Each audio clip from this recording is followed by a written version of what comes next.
We did. We figured we had about 10 years to get this thing before they kill us. Before they actually take us out. And John did have threats on his life all the time.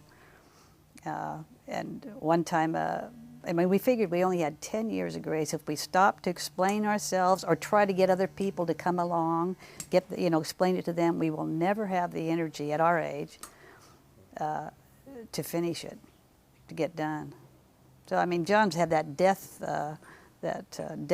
threat over him with his high blood pressure since he was 25. They say he wouldn't live to 27. So, and we knew he was really, really unhealthy even then. So we thought we can't stop. If people don't understand, maybe they'll understand later. If we can get where he wants us to go, if we can do it, then they'll come. But we've got to get there, and we didn't think we were supermen. I mean, we knew we were just weak, and we would get distracted, and we were, we weren't going to last a whole long time just physically. So that became the issue. Like, that's why it was don't fight back, don't explain yourself. It's going to take too much energy. You won't have I've given you grace for this, what I've called you to do, and nothing more. Okay. He'd say, dance with who brung you. Are you on? Are we on? Yes. Oh. What would John say?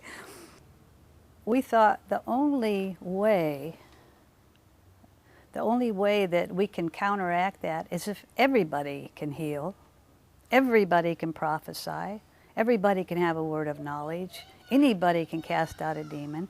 Then the dependence of the young ones won't be so much on whoever happens to be up on the stage. So it became a real focus in the Vineyard at that time. No stars, no titles. We're just Christians, and we're just working it out.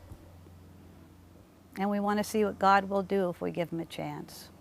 Like, how would he do church if we let him? What would we be like if we were taking directions from him rather than from each other? Did you want to revisit, because of all the planes and the dogs and everything, the thing on the poor? Were you saying you weren't sure if that?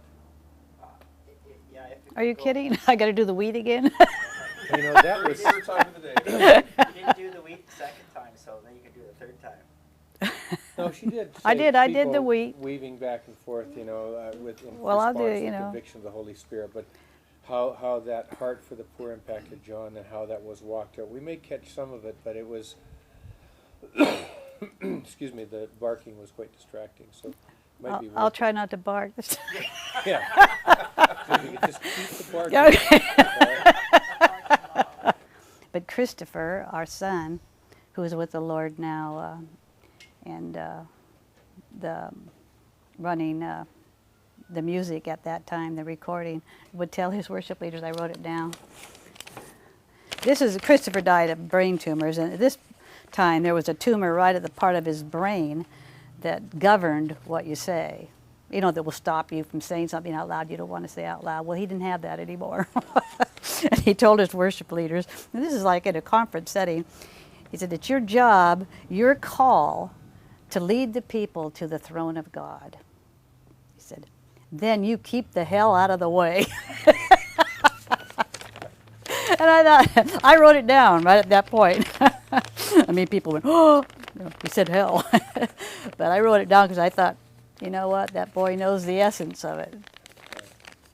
From the beginning, Gary, when it was all just first starting, and John realized something was up, he was still working at Fuller, but like something was up, and he knew something major was going on. And this was like probably even before we were anything more than a little group meeting at the Masonic Lodge under the G in Yorba Linda. But he asked the Lord, what am I for? What am I? And see, I don't think he was asking that for just himself spiritually. He may have thought that. but he was saying, what is this all about? And I don't, Vineyard isn't a big denomination as denominations go. But I think the answer to that question is still exactly what it was to him. And the Lord said, you're a change agent. Yeah. You're a change agent. Yeah. You know, and that came to mean, and you know, a realization that yeah, things are going to change. They won't just change with us, but they're going to change with the whole church. It'll be like a piece in the stew, a flavor or something Yeah. that needed to be They there. need to be there.